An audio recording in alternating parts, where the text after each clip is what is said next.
Hi guys! Hello, welcome to our channel. In today's video, we are going to take you through an interview with John, who is the owner of an amazing place where we are doing our Ashtanga yoga and personal development retreats.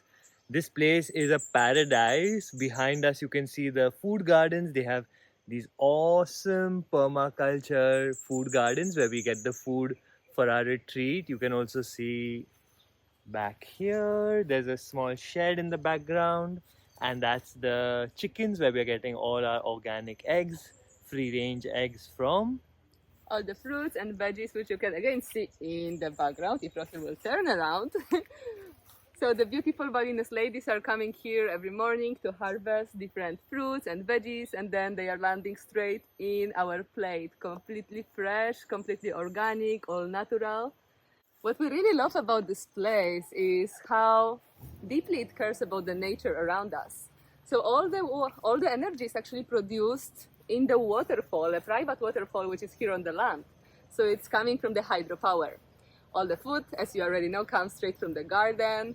The eggs come straight from the little chickens right here behind us. And the chickens are also amazing help for the composting here in Bali Eco Stay. Oops, almost fell down. So come join us for this amazing interview with Johnny, the founder and the man behind this vision at Bali Eco Stay. Hello guys, we are sitting here in Johnny's beautiful living room. You can see the jungle behind us with all this amazing green canopy, and the rest of Bali Eco Stay is right on this side. We will show you a video of it at some point. So we are really grateful, Johnny, to be able to speak to you about your vision and what you've created here. Both Evelina and I are really impressed by what Johnny has created here.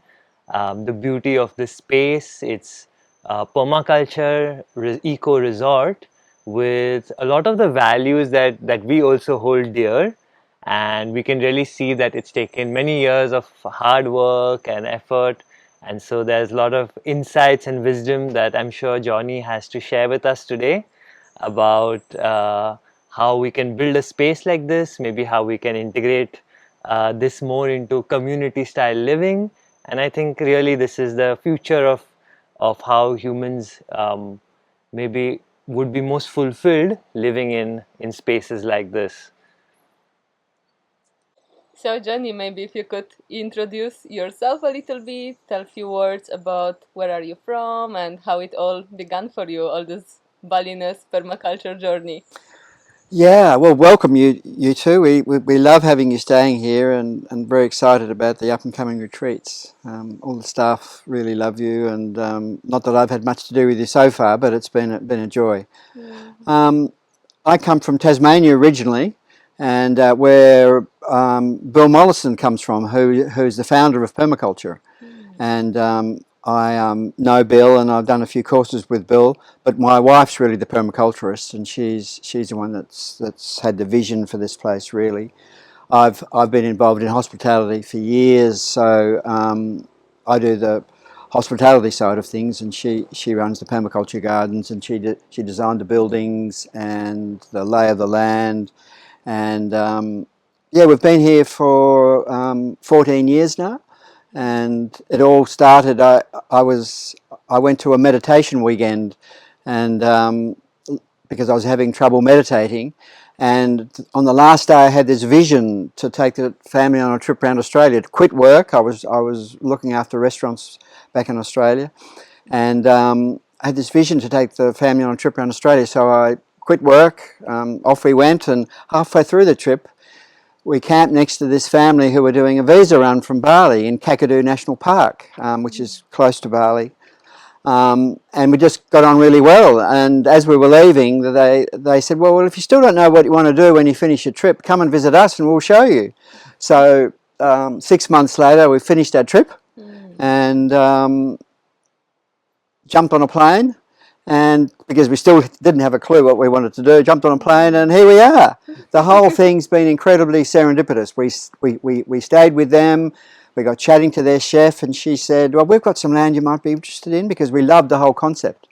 And we came down and took one look at the river going through and the waterfall, and we knew we could run our own electricity, because being from Tasmania, all the electricity in Tasmania is hydro driven, so it just was the perfect setup for hydropower. Wow. And spring water bubbling up from the ground, and being able to have that in every tap has just been such a blessing. And rich volcanic soil, just all ticked all the boxes. The road down the middle of the property was sort of concerned me a little in the beginning, but it's added life to the place, and the kids come and swim in the river down below, and our village is really small, so the traffic's not that much. You know, there's 20 families. So yeah, so it's been the best thing I've ever done, to be honest, and I've loved every minute of it.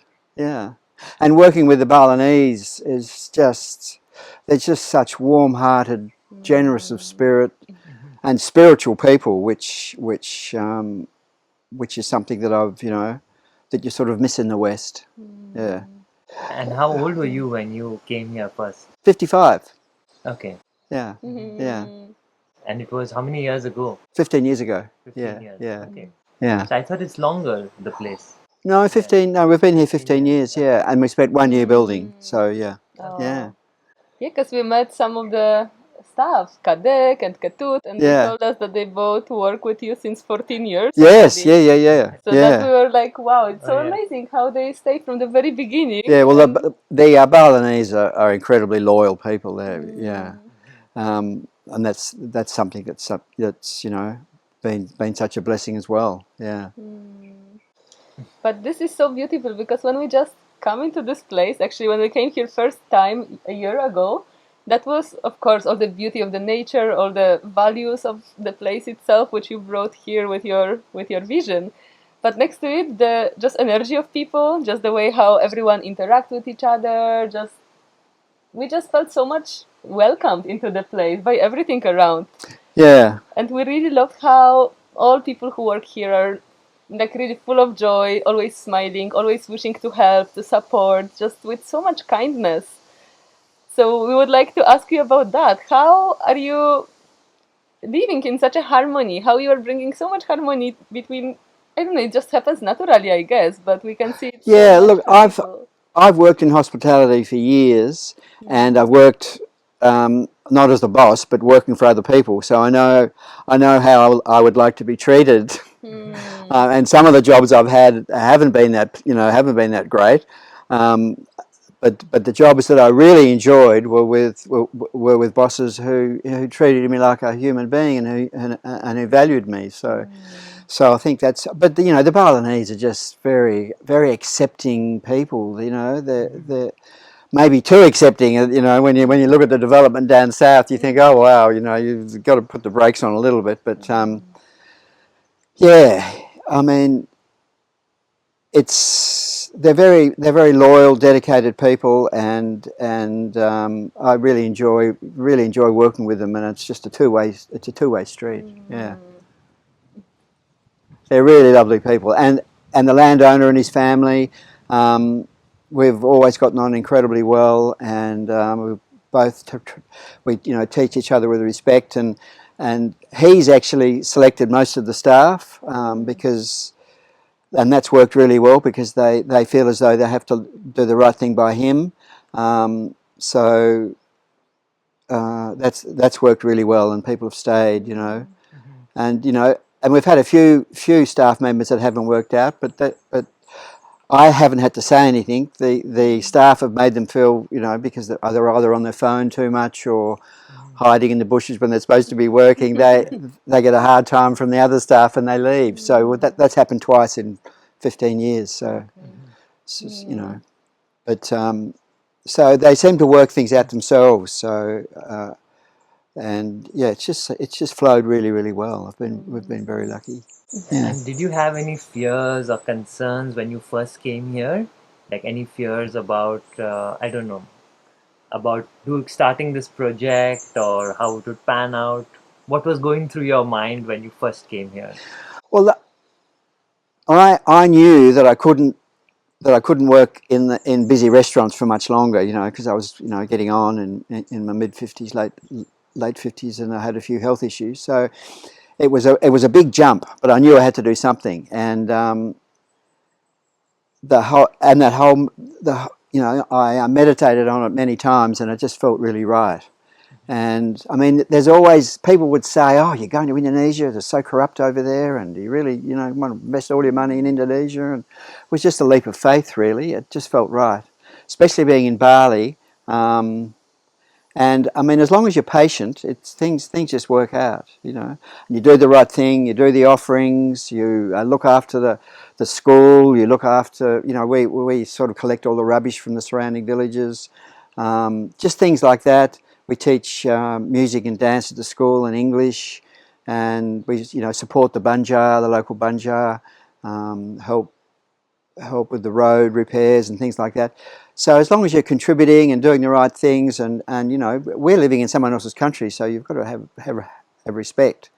And you hear the people that don't work out well, it's because they haven't respected the culture, which is so important. Yeah, it's such an amazing culture too, so devotional, and it's just so inspiring, and yeah, very gentle. Even the men have just a gentleness about them that's I found extraordinary, and just really amazing to live in this sort of environment. I mean, Australia's a great country, but there's a harshness to it, and a harshness to the people, whether it's the climate or I don't know what it is, or the sort of ex-colonial attitude they have. But it's much softer here, much more gentle on the soul. Yeah. Like we can see every morning as well how there is the older Balinese man who's coming every day and preparing so many offerings. Yes, So every day he yeah, has so many offerings, yeah, and then he goes from one corner of the place to the other, yeah. Yeah, sending his prayer. yes. Well, he's the landowner's father who sort of planted all the trees here 60 years ago. Oh. So you know, he's a lovely. And my son spent the first while we were building. My son, who was 5 at the time, spent a year with him and learnt Balinese and learnt about the culture. And so my son now speaks Balinese and Indonesian and knows how to make a kite, and used to go to all the ceremonies, and quite often would excuse me, would sleep up in the village with him, and it was just a fantastic experience for him. Yeah. How old is your son now? He's 20. Okay. Yeah, yeah. And do you think he'll come back here, or what's I his think he plan? will eventually. Yeah, he's got the making money bug at the moment, and he's sort of settled into back into Australia, because he had a few issues here, and the local priest said, "Oh, I think he's a bit too sensitive to live in Bali, so I think he should go back to Australia." So that's why they went back to Australia, and he went to high school back in Australia, and now he's got his own little business detailing cars and doing up cars. He's a car, because he learned how to ride a motorbike here when he was 8, and take a motorbike to pieces, and you know, because that's how the Balinese, they do all their own, they build their own houses, they do their own mechanics, they can weld, they can do electrics, they're just amazing, you know. Wow. Yeah, very clever. So hopefully he'll, you know, come back in the end, but at the moment he seems reasonably happy in Australia. And since they've taken away the vaccination restrictions, he and his mum are coming over 2 or 3 times a year. Yeah, which is great. That's awesome. But the staff send my wife a video every week, and so she keeps a track of things, because Everything yeah, works properly. yeah. So she knows what's going on and what should be planted here, and you know, yeah. And they have total. His boss is Yeah. wife, and that he's reporting to her always. He Yes. cannot take any decision without the lady's permission. Yeah, and we had a PDC course, which is a permaculture design course here a couple of years ago, and this was a young guy who had all the latest trends of permaculture, and the staff were they weren't happy with his new ideas and things. And we have to check with Kath before we can go ahead with that. But it all worked out well. Yeah, yeah. Could you tell us maybe a little bit of introduction to what actually permaculture is, for everyone who's listening and who's not really sure what the topic is exactly? Well, I think Bill Mollison, who's the founder of permaculture, and I think he spent a lot of time in Asia, and he worked out that it was much better to work with the environment and not against it. So and even with the animals, even if you have animal husbandry, you have animals that work in with the environment, and you don't disturb the watercourses, and you build buildings that attract the wind, so you don't need air conditioning and fans even in an environment like this. So it's working with nature, not against it. That's the basic principle of permaculture. Permaculture design and fluidity of the land. Yeah. So. And how does it come into the garden, into the food which you are growing? Yeah, well, I mean, we grow our vegetables in swales, which is the way the Asians have grown rice for years and years and years, and they flow into each other. So when it rains, you're not losing everything. The water backs up behind each swale and goes into the soil slowly. And one thing that Bill has developed and which is most important with vegetable gardens especially, is composting, which is something that he developed a lot more than the Asians had. And so there's a big composting system. We have a special chicken system that as well as giving us our eggs, they make our compost for us. So we throw all the excess greens in there and they toss over them, and then once a week we put some cow manure in there, and then their manure. And then every 4 months, you'll notice there's a huge pile outside the. Yeah, it's a massive pile, and then we put a tarpaulin over that just for another couple of months to get it up to about 60 degrees, which kills all the pathogens, so you don't have any weeds or anything in the compost. And then we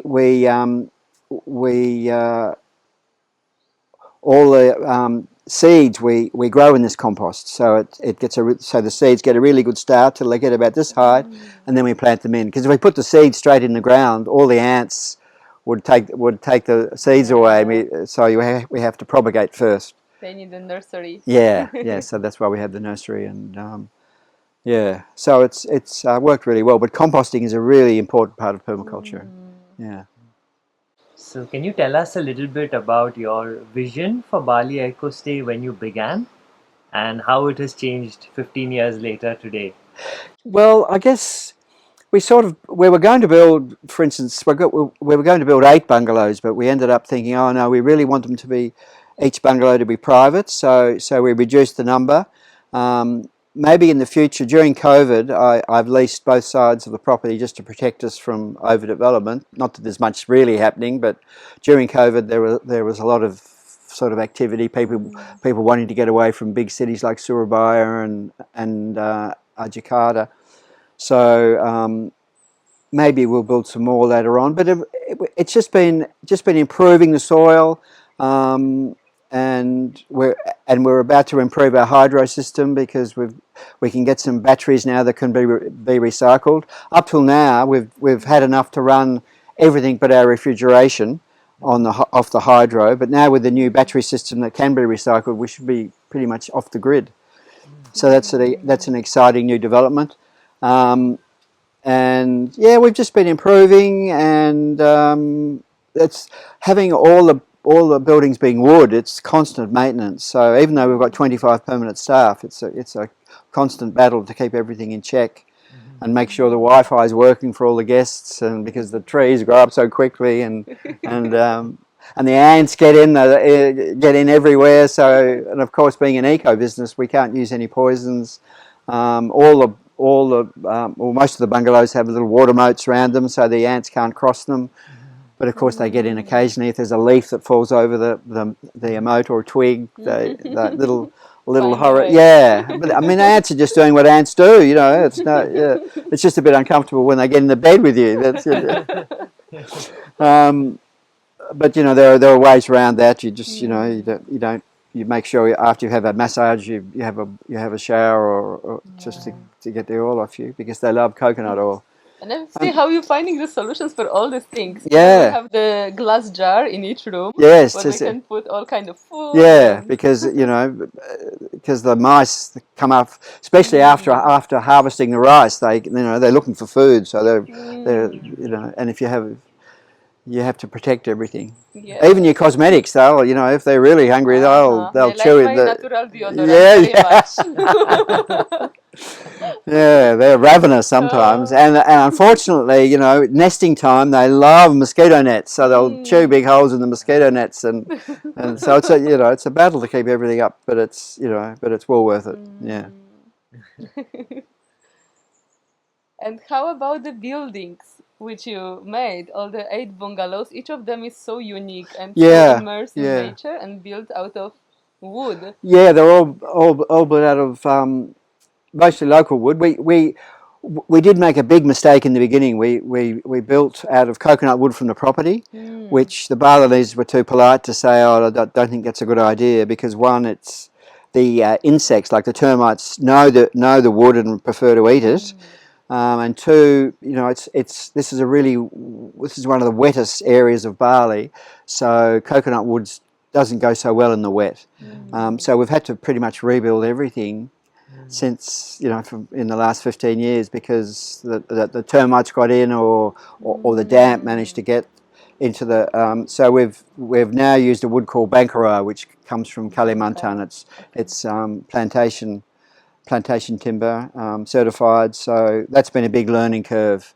We even built a kiln, but we only had the wood in for 10 days, which apparently wasn't long enough. It should be 21 days, because coconut wood needs, back, you know, hundreds of years ago, they would bury the coconut wood, the locals would bury the coconut wood in mud for a year, and that petrified it, so it made it a lot stronger and tougher.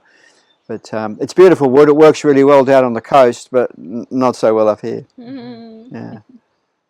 So that's been a big learning curve, and I just like wood. You know, people say, oh, everything's, you know, too dark, but because it, you know, Bali's a reasonably hot tropical place, I think it's nice to be able to retreat into a house where it's cooler, and yeah, but it does take a lot of maintenance. Yeah. For sure. But with the cooling, with this natural cooling system, it's Yeah, something yeah. what is amazing with so Well, we're much. really lucky. We've got this beautiful valley, and most of the prevailing winds come from off the coast, so there's always a light breeze. Yeah. Yeah. So to cool things down. And at night, you got to rug up, you know, because it gets quite cool. Yeah, we Yeah. sleep with a thick blanket. Yeah. Yeah, which is nice to be able to sleep in the cool. Yeah, Yeah, and not have to worry. definitely. Yeah. And if you were to, Johnny, if you were to start afresh today with this whole project, what would you do differently from when you began in the beginning? Of course, using wood that is not native to this land, and what else would you do differently? I don't know. It's the whole thing's gone incredibly well. I don't know that I'd change much. I mean, working with the Balinese is just been unbelievably rewarding, and everything's worked really well, apart from the few mistakes, well, major mistakes building. But you know, it was all doable. I mean, for instance, if something like that had happened in Australia, we probably would have gone bankrupt. For instance, with this house, we didn't get the locals to build this one. We got a friend of a friend, and he didn't use the wood that he said he was going to wood, so it was eaten out within 6 months.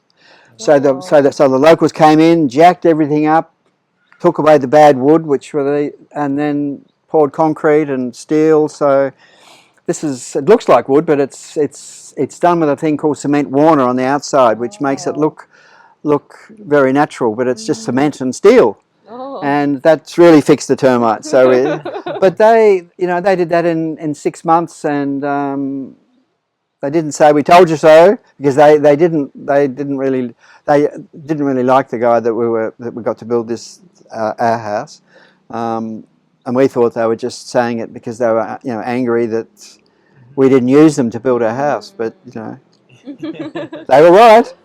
Yeah. Listen to the Balinese. Yeah. Yeah, so we would no. Look, it's just been a really wonderful experience, and I don't think I'd change much, apart from maybe listening and asking more questions. Being in Aries, I tend to rush in a bit, and I think I'll probably ask more questions next time, instead of just going ahead without getting some different opinions and things is probably a good idea. I see. Yeah. That's a great advice. Yeah. And and the Balinese are only too willing to give it. You know, if you ask, you know, they're only too happy to you know. we just have to ask. Yeah, just have to ask. Exactly. Yeah. I have a question that just came to my mind. If you would choose 3 most important values which you just live by in your place, what would be the 3 most important life values? Kindness, acceptance, and kindness, acceptance, and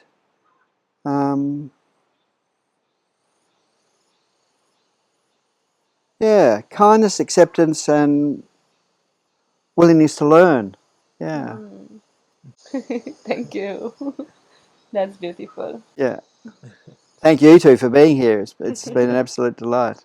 We are Yeah, really blessed. yeah, Because we've been looking for a place which has all these beautiful, inspiring values, and cool. The place which really lives by it, where everything is aligned with nature, with all the yeah, respect, with all the love for nature, with all the love for people, for the local people around here, and the respect. And we're so blessed to be able to find you and your beautiful gem in the middle of the forest, and where we can experience life in the jungle, and where our guests can come, practice yoga, and really yeah, connect to themselves, connect back to nature. And that's something also beautiful where, yeah, when we were worrying first if people will be really willing to connect with nature easily, because we're coming from the cities. Maybe some people are not so comfortable with insects here and there showing up sometimes, some gecko on top of the ceiling. Gecko, Exactly. wake you up at night.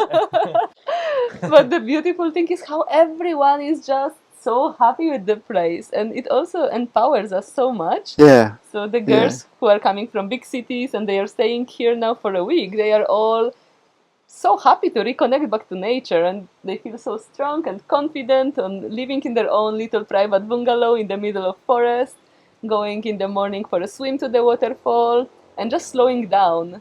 I think yeah, it's yeah. we It's really all need important. this Yeah, to slow down a little bit and to get back to nature. yeah. Yeah, it's better. Yeah, and the Balinese are just such wonderful exponents of that because they move slow. Everything's a much slower pace, and it rubs off onto us, and we feel very blessed. Yeah. Yeah. And correct me if I'm wrong, but when you began the project, it was mainly like a homestay where people would come and families or couples would come and stay for a few nights. And now you are renting out the space a lot to many different retreat leaders, Yes. people who are Yeah. hosting their retreats. So, how did that transition happen? Did it happen organically, or did you think of it, or? Well, um, it it just happened organically, pretty much. But our friends that have the eco lodge further up the mountain, they wanted us. They were very helpful with us setting the whole place up, and they were the people that we met in Mhm. back in Australia that said, Yeah. "Come and we'll show you what to do." They wanted us to create a point of difference. So and they didn't like the idea of doing retreats. So I thought, oh, okay, well, we'll do retreats. And so we'll start doing retreats. Mhm. And it's proven to be, it's much less carbon footprint, much less wastage, much less toing and froing with transport. And people seem to get a lot more out of it because they're staying here for more than 2 or 3 days, and they're really getting into themselves and into into the place and the environment and the Balinese, Mhm. and it's a lot more powerful experience, I think, and works better for everyone. Mhm. Yeah. So and so that was it. Sort of happened very slowly, but over the last few years, it's really taken off. Yeah, Mhm. yeah, and yeah, it's a much more powerful experience for everyone. Yeah, Yeah, yeah. yeah, Yeah, I agree. A place like this, you really need to be here for a week at least yes, yeah, to ground down and to yeah, like really relax and feel the yeah. changes that are happening here. Because it can be confronting, the first few days, especially if people have come from a big city. Everything's open and we don't lock anything, and the insects Hmm. and yeah, different food and being able to drink water from every tap. All those sort of things are um, a you know, it's a bit unusual to start with. So yeah, Mm. and then but after 2 or 3 days, it's you know you see people really start to relax and chill and you know Yeah, I can absorb say that. I can everything. say that for myself because Yeah, I came here. We were teaching quite a bit right before this, and we were quite stressed with the marketing for our retreats and getting people to yeah, join, and like the back and forth with all the messages and all the teaching. And so when I came here, I was a bit like stressed and in this go go go mode. And I really feel like even though I'm continuing to teach here, it's not like I'm on a complete holiday. yeah. So I'm still teaching, but I really feel much more calm and Oh, great. relaxed and Yeah, peaceful. So Mm. yeah, I could say for myself that this place really, it has a healing vibe, yeah, which yeah, we also, Evelina and I do retreats in Ubud, as some of you might know. And in that place, I don't feel, even though it's really beautiful, it's in the rice fields, I don't feel relaxed and calm. It's still like I'm on work. Here, I kind of feel like I'm on work, but I'm also on holiday. I have Mm. this, this dual feeling here. wonderful. Yeah. Yeah, it's a really blessing. We are very grateful to you, Johnny, for hosting us here. Oh, it's been an absolute pleasure. And we look Looking doing forward to many more more. retreats Yeah. here. Yes, Yeah, yeah. yes. Our dream is to just have all our retreats in this beautiful Oh, great. place because it just has everything we could like dream about to share with our students who are coming here to invest in their health, invest in peace of their mind, in finding their own healing in all different ways, physical, Yeah, mental, yeah, emotional. And this place and its people, it just helps us so much with it. yeah. Fantastic. Well, yeah, that's what we're here for. Yes. And yeah, looking forward to seeing you all here. Yes, please come and visit, and that will be the most incredible experience. Thank you so much for Take watching. care, everyone. Bye.